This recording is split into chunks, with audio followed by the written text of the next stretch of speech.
இன்றே டவுன்லோட் செய்து உங்கள் ஃபேவரட் ஷோக்களை என்ஜாய் பண்ணுங்க. ரோகிணி என்னம்மா மாப்பிள்ள என்ன போய் பாருங்க.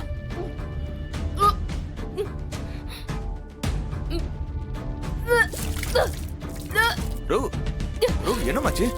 பாத்து பாத்து. அக்கா அக்கா என்னாச்சுக்கா? என்னாச்சு ரோகு? அக்கா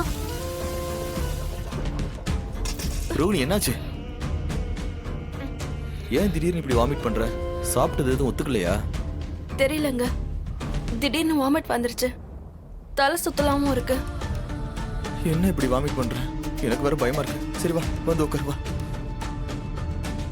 ரிலாக்ஸா இரு ரோகு, வா. மாப்பிள்ள என்னாச்சு?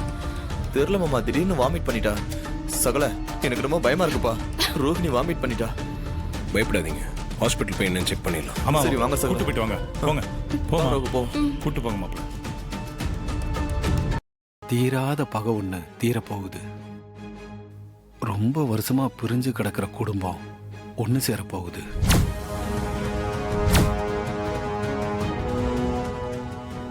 என்ன ஜோசியரை சொல்றீங்க? குடும்ப பகை தீர போகுதுன்னு சொல்றீங்க? பிரிஞ்சிருக்கிற குடும்பம் ஒன்னா சேர போகுதுன்னு சொல்றீங்க? கொஞ்சம் விளக்கமா சொல்லுங்க. உங்க வீட்டுக்கு புதுசா வாரிசு ஒண்ணு வரப்போகுது. அது வர்ற நேரம் உங்க குடும்பத்துக்கும் உங்க கணவர் குடும்பத்துக்கும் இடையில இருக்கிற பகையெல்லாம் தீர்ந்து எல்லாம் ஒன்னா சேர போறீங்க. அதத்தான் உங்க அம்மா சொல்ல வந்திருக்காங்க.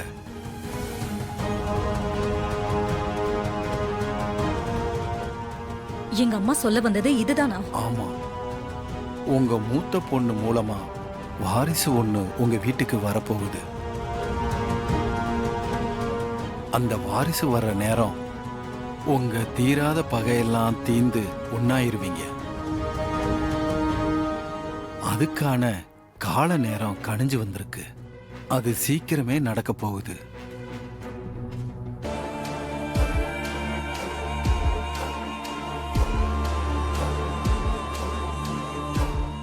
ஏன் மாமா பதட்டமா இருக்கீங்க?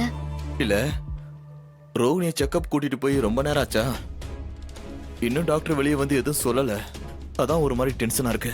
சாதாரண வாமிட் தான் மாமா, பெருசா எந்த பிரச்சனையும் இருக்காது, கவலைப்படாதீங்க. சாதாரணமா தான் இருக்கும்ல.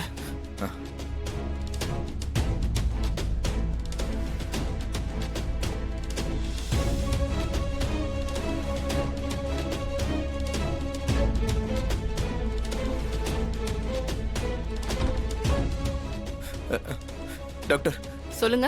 என் ஒய்ஃப் எப்படி இருக்காங்க? அவங்களுக்கு எந்த பிரச்சனையும் இல்லல்ல? கங்க்ராச்சுலேஷன், உங்க ஒய்ஃப் கர்ப்பமா இருக்காங்க. நீங்க அப்பாவாக போறீங்க.